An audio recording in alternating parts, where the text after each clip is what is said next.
আজকে আপনাদের একটা আমার সাথে ঘটে যাওয়া ঘটনার কথা বলবো। কিছুদিন আগে আমি অল্প অল্প ঠান্ডা হাওয়ায় বৃষ্টির মধ্যে বই কিনতে যাচ্ছিলাম।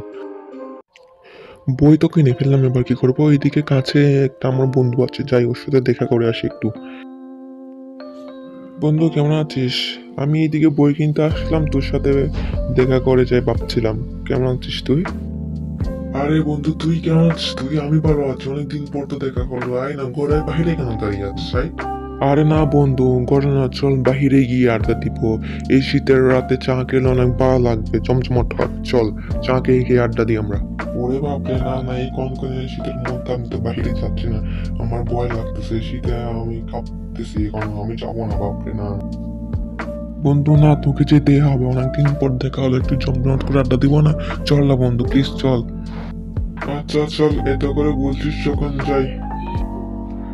বন্ধু অনেক আনন্দ লাগতেছে তোর সাথে যে আড্ডা করতেছি। এখানে তেমন জমজমাট হচ্ছে না আড্ডা, চল আমরা একটা পার্কে যাই, ওখানে আড্ডা অনেক জমজমাট হবে, চল।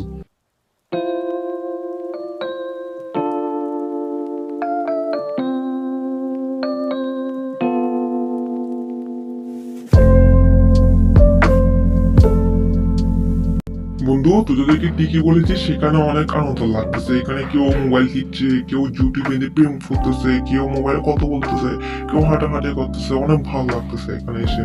থ্যাংক ইউ বন্ধু, তোর জন্য আমার মনটা আজকে অনেক ভালো লাগতেছে।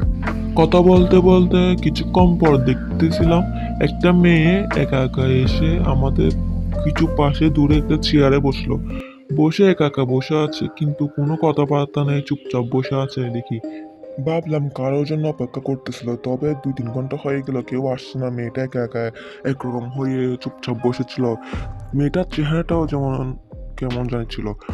তবে প্রায় 10টা বেজে গেলো, সবাই একে একে চলে যাচ্ছিল, তারপরেও মেয়েটা যাচ্ছিল না। জায়গাটা নিরাপদ না ভেবে আমরাও চলে গেলাম। ঠিক আছে বন্ধু, তাহলে তোর সাথে অনেক মজা হলো। ঠিক আছে, আবার দেখা হবে বন্ধু। আমার বন্ধুকে বিদায় জানিয়ে আমি বাড়ি ফেরার জন্য রওনা দিলাম। জায়গাটা বেশ তমতমে হয়ে আছে, প্রতিদিন এরকম হয় না, মনে সংশয় জাগলো।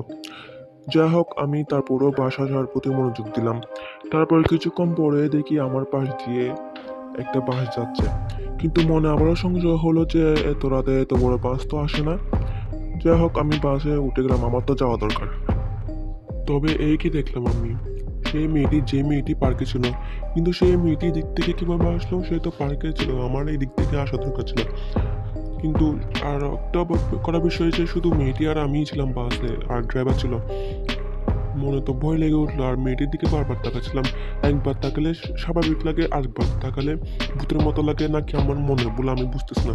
তবে মেয়েটি সুন্দরী ছিল, মেয়েটির দিকে তাকাচ্ছিলাম বারবার, সুন্দর লাগতেছিল।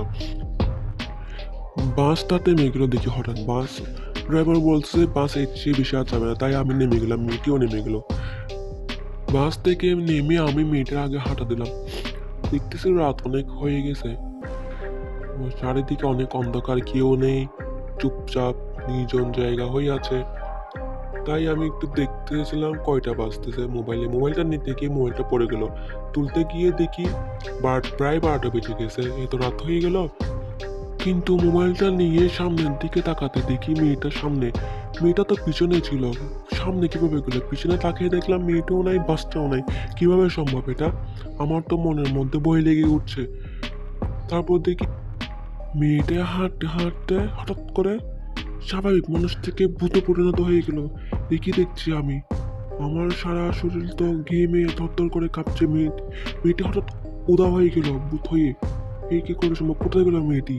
কোথায় গেল? আমি তাড়াতাড়ি দৌড়ে এমন দৌড়ালাম, একদম ঘরে চলে গেলাম। ঘরে গিয়ে আমি শান্তি মতো বসে ভাবতেছিলাম মেয়েটি কোথায় গেল। আমি কি দেখলাম, মুখে শুনেছি, আমি অনেক শুনেছি ভূত, কিন্তু নিজের চোখে প্রথমবার ভূত দেখে আমার অবস্থা প্রায় মরে যাওয়ার মতো হয়ে গেছে।